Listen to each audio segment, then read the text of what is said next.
Praise the lord. ఈ దినమున మనకు అనుగ్రహించబడిన శ్రేష్టమైన యేసయ్య మాట కొరింథీయులకు రాసినటువంటి 2వ పత్రిక 9వ అధ్యాయం 7వ వచనం. దేవుడు ఉత్సాహముగా ఇచ్చువానిని ప్రేమించును. ప్రేమైన వార్లారా, ఈ వాక్యం మన హృదయ స్థితిని కొలిచే అద్భుతమైన ప్రమాణము. దేవుడు ఉత్సాహముగా ఇచ్చువానిని ప్రేమించును అంటే మనం దేవుని పేరులో ఇస్తున్నది అది బలవంతముగా కాదు, సంతోషముతో, కృతజ్ఞతతో, ఉత్సాహముతో ఉండాలి అని అర్థం. దేవుడు మనం ఎంత ఇస్తున్నామన్న దానికంటే ఎలా ఇస్తున్నామన్నది చూస్తాడు. మన హృదయం ఆనందముతో నిండినప్పుడు చిన్నదైన కానుక కూడా ఆయన దృష్టిలో గొప్పదైపోతుంది. యేసయ్య దేవాలయంలో ఉన్నప్పుడు ఒక విధవరాలు 2 నాణ్యములను కానుకగా వేసింది.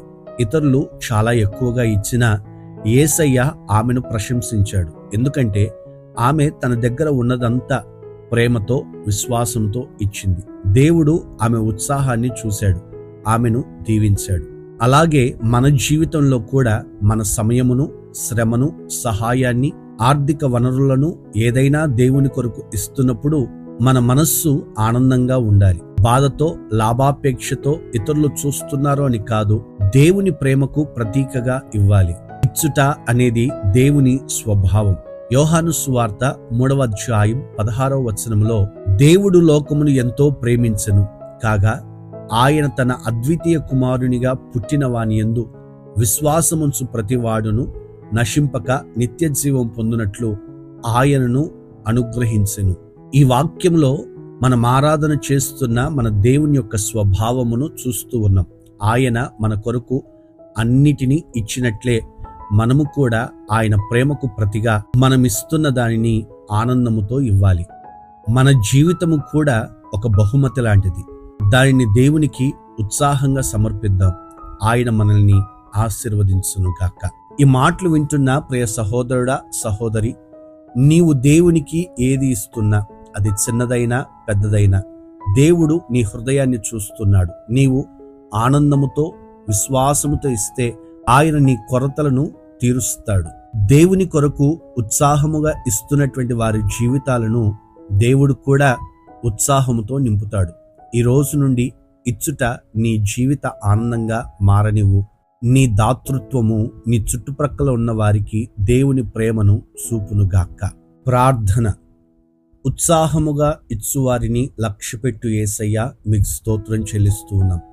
ఎందరైతే ఈ మాటలు వింటూ ఈ ప్రార్థనలో ఏకీభవిస్తున్నారో ప్రతి వారికి ఒక గ్రహింపు దయచేయండి.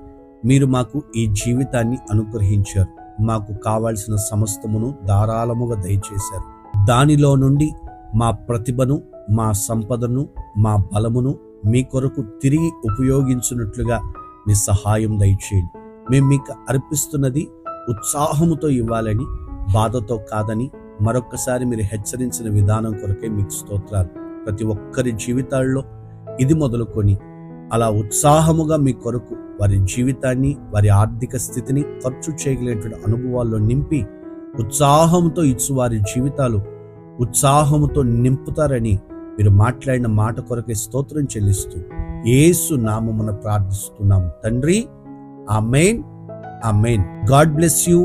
ఉత్సాహముగా ఇవ్వగలిగిన మనస్సును ప్రభు నీకు దయచేసి నీ జీవితాన్ని ఉత్సాహముతో నింపునుగాక. ఈ సందేశం మీ ఆత్మీయ స్థితిని పురికొల్పినట్లయితే అనేకులకు షేర్ చేయండి. వారి జీవితాలు కూడా దేవుని చేతికి ఉత్సాహముగా అప్పగించుకొని సమృద్ధి అయిన ఆశీర్వాదాలు పొందుదురుగాక.